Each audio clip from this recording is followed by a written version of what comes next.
ನಮಸ್ಕಾರ ಸ್ನೇಹಿತರೆ, ನಮ್ಮ ಪಾಕ ವೈಭೋಗ ಚಾನಲ್ಗೆ ನಿಮ್ಮೆಲ್ಲರಿಗೂ ಸ್ವಾಗತ. ಇವತ್ತಿನ ರೆಸಿಪಿ ಈರುಳ್ಳಿ ಪಕೋಡ. ಹಸಿಮೆಣಸಿನಕಾಯಿ, ಈರುಳ್ಳಿ, ಕೊತ್ತಂಬರಿ ಸೊಪ್ಪು, ಪುದೀನ, ಶುಂಠಿ.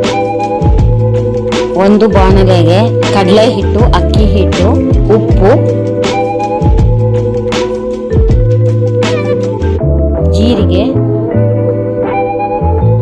ಅಚ್ಚಕಾರದ ಪುಡಿ, ಅರಿಶಿಣ ಪುಡಿ, ಹಸಿಮೆಣಸಿನಕಾಯಿ, ಈರುಳ್ಳಿ, ಕೊತ್ತಂಬರಿ ಸೊಪ್ಪು, ಪುದೀನ ಸೊಪ್ಪು, ಶುಂಠಿ ಚೆನ್ನಾಗಿ ಕಲಸಿ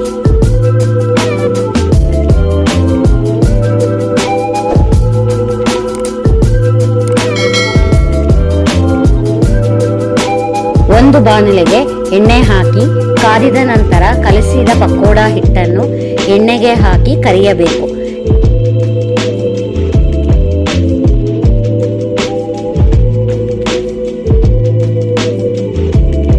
ಬಿಸಿ ಬಿಸಿ ಚಹಾ ಅಥವಾ ಕಾಫಿಯ ಜೊತೆ ಈರುಳ್ಳಿ ಪಕೋಡ ಸವಿದರೆ ಅದರ ರುಚಿಯೇ ಬೇರೆ.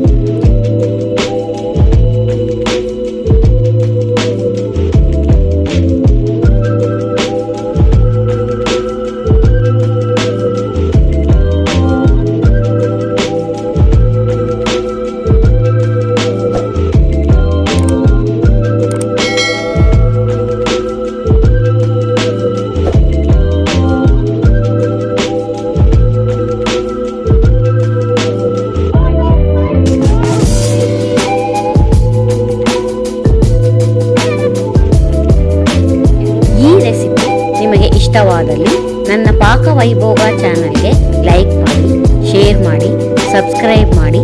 ವಂದನೆಗಳು.